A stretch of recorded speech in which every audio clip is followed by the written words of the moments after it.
Bon, Bruno Vandestick, journaliste France Bleu Maine et speaker des 24 heures du Mans. Bon, aujourd'hui, grand moment pour les 24 heures du Mans, puisque la liste officielle a été dévoilée. 60 voitures attendues pour le week-end des 16-17 juin, 86e édition. Un équilibre fait, 30 voitures auto, 30 voitures en catégorie GT, 6 grands constructeurs dans la catégorie GT Pro, en catégorie amateur, des équipes très structurées qui n'ont jamais de démarche amateur, même si la catégorie porte le label AM. Et bonne nouvelle pour celles, plus que ceux qui en sont fans, Patrick Dempsey est toujours là avec deux Porsche, même s'il ne faut pas s'attendre à le voir pilote, mais présent au Mans. Et puis le point très fort, c'est 10 voitures en catégorie LMP1, avec bien sûr en tête d'affiche un constructeur officiel qui n'est autre que Toyota, mais en face des équipes hyper structurées de Rébellion Team BR pour l'équipe russe qui vient, avec là aussi une démarche très professionnelle, de bons partenariats au niveau justement des constructeurs de châssis, des motoristes aussi. Quand on regarde bien, il y a vraiment énormément de motoristes aussi présents dans cette catégorie P1. Moi, ça me plaît beaucoup. Donc peut-être que certaines personnes pourraient toujours se dire quel dommage qu'on ait perdu un deuxième grand constructeur en catégorie prototype, c'est pas faux, mais je pense qu'on a gagné au contraire beaucoup d'ouverture et à mon avis un regard des constructeurs qui seront pas là en juin 2018, mais qui se diront qu'est-ce que l'endurance et qu'est-ce que le Mans, c'est bien. Je trouve que c'est une épreuve qui est un appel du pied pour d'autres à l'horizon déjà 2019, 2020 et ainsi de suite. Jackie Chan aussi, Jackie Chan Racing, à ne pas oublier. Alors jusqu'à 4 voitures pour les 24 heures du Mans, ce qui est bien, et 2 en championnat du monde, c'est une belle aventure qui se poursuit. Maintenant, l'équipe repart d'une feuille blanche. Certes, elle a été tête d'affiche de 2017.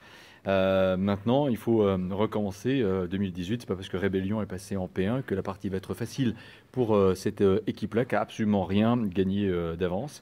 Mais c'est bien de les savoir là, c'est bien de voir également avec qui ils vont se retrouver aussi en adversaire. Quand on voit le plateau, il est très sincèrement fabuleux. Et là, vraiment, c'est que le meilleur gagne, mais on a envie de dire que tout le monde peut gagner parce qu'il n'y a pas de tête d'affiche, il n'y a que des favoris.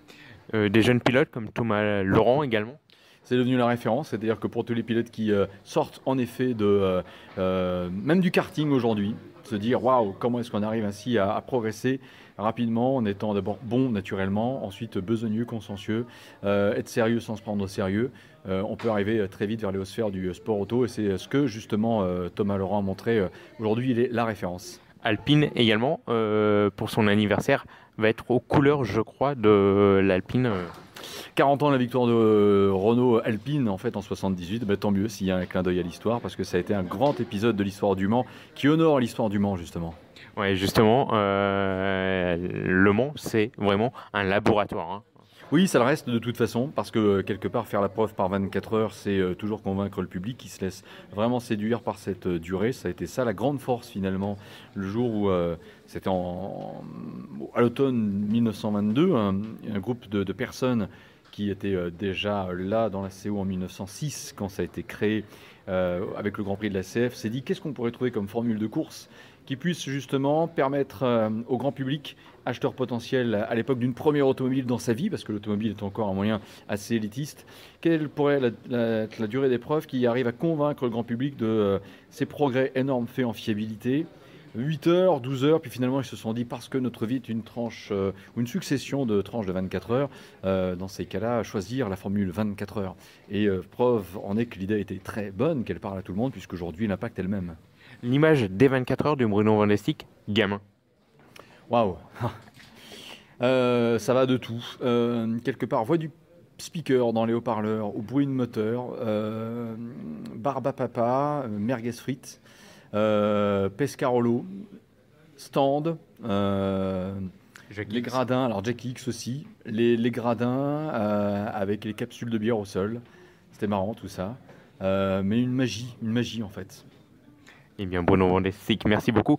On rappelle les dates des 24 heures du Mans 2018. 16-17 juin. Merci beaucoup, Bruno Vandestick. La voix des 24 heures, Bruno Vandestick. Merci.